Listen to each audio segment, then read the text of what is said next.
భూమి కంటే ఎక్కువ భారం మోసేది మహిళ. ఈ రోజు మహిళా దినోత్సవం సందర్భంగా నేను నా 2 చేతులెత్తి జోడించి ఆంధ్ర రాష్ట్ర మహిళలందరికీ నా నమస్కారం తెలుపుకుంటున్నాను. జగన్ నిన్న ఒక మహిళా సమావేశం ఏర్పాటు చేసుకున్నాడు తల్లి. ఆ సమావేశంలో ఆయన చెప్పుకున్నాడు, ఎవరు చేయని సంక్షేమ కార్యక్రమాలు మహిళలకు చేశారంట. ఈ సభాముఖంగా జగన్ కి నేను కొన్ని సవాళ్లు ఇస్తున్నా. సొంత చెల్లి కన్నీరు పెట్టుకున్న కారణం నువ్వు అవునా కాదా అని అడుగుతున్నా. సొంత తల్లిని మెడబట్టు బయటికి గెంటేసింది నువ్వు అవునా కాదా అని అడుగుతున్నా. ఏకంగా ఈ రోజు సొంత చెల్లి ప్రెస్ ముందలొచ్చి నా నాన్ని చంపేసింది జగన్ ఆయన అనుచరులని చెప్పారు, అది అవునా కాదా అని ఈ సభాముఖంగా జగన్ ని నేను ప్రశ్నిస్తున్నా. మనందరం చూస్తున్నాం, షర్మిల గారు బయటకు వచ్చి మాడత మొదలు పెట్టిన దగ్గర నుంచి ఈ వైకాపా పార్టీకి పేటీఎం కుక్కలు ఉన్నారు. వాళ్ళకి 5 రూపాయలు కొడితే చాలు అసభ్యంగా పోస్టులు పెడుతున్నారు. చివరికి వాళ్ళ చెల్లమ్మ పైన కూడా అసభ్య పోస్టులు పెట్టించాడు ఈ సైకో జగన్. తల్లి ఆలోచించండి, తల్లికి చెల్లికి న్యాయం చేయలేని వ్యక్తి మనకి న్యాయం చేస్తాడా అని ఆలోచించమంటున్నా. ఇంకా సంక్షేమం గురించి మాట్లాడుతున్నాడు ఈయన. మై డియర్ జగన్, భారతదేశానికి సంక్షేమం పరిచయం చేసిన వ్యక్తి అన్న ఎన్టీఆర్. ఆనాడు ఆస్తుల్లో మహిళలకి సమాన హక్కు కల్పించారు. అంతెందుకు, నువ్వు 10th క్లాస్ పేపర్ దొంగిలించే సమయంలో చంద్రబాబు నాయుడు గారు డ్వాక్రా సంఘాలు ఏర్పాటు చేశారు.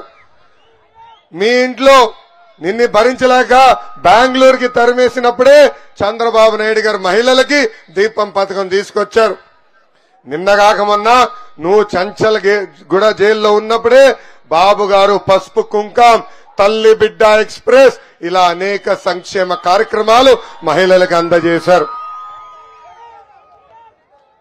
ఇంకా ఈయన చేసిన మోసాల గురించి కూడా చెప్పాలి తల్లి. ఎన్నికల ముందర ఏం చెప్పాడు తల్లి, సంపూర్ణ మద్యపాన నిషేధం చేసిన తర్వాతనే మీ ఓట్లు అడుగుతా అన్నాడు. సంపూర్ణ మద్యపాన నిషేధం చేశాడు తల్లి. ఆ హామీ గోవిందా గోవిందా.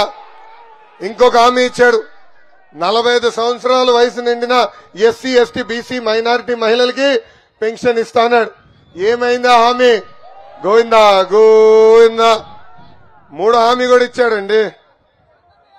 ఏంటది? ఇంట్లో ఎంతమంది బిడ్డలుంటే అంతమంది బిడ్డలకి అమ్మఒడి ఇస్తాన్నాడు. ఏమైందా హామీ?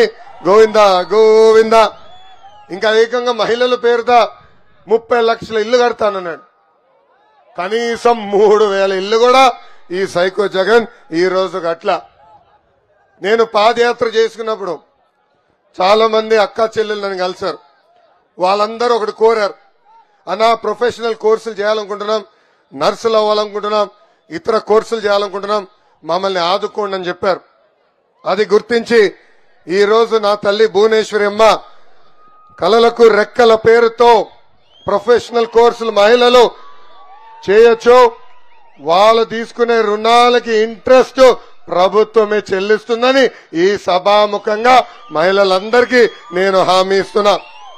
బాగా చదవండి, ప్రయోజకులుగా మారండి, మీకు అండగా నిలబడుతుంది తెలుగుదేశం పార్టీ అని ఈ సభాముఖంగా మా అక్క చెల్లెలకి నేను హామీ ఇస్తున్నా. జగన్ ని చూస్తే నాకు ఒకటి గుర్తొస్తాడండి, బిల్డప్ బాబాయ్. బిల్డప్ బాబాయ్. అమ్మా ముఖ్యమంత్రి ఏమైనా సభకి వెళ్తే ఏం చెప్పాలి? గత 5 సంవత్సరాలు ఆయన పీకింది పొడిచింది చెప్పాల. కానీ ఈ మధ్యన జగన్ సభ చూస్తే నాకే పాపం చూసి జాలేస్తుంది. ఆయన రాత్రి కూడా చంద్రబాబు నాయుడు గారి కళ్ళు వస్తారనుకుంటా. అందుకే సభలో చంద్రబాబు గారు పవన్ గారు, చంద్రబాబు గారు పవన్ గారు జపం చేస్తాడు ఈ సైకో జగన్.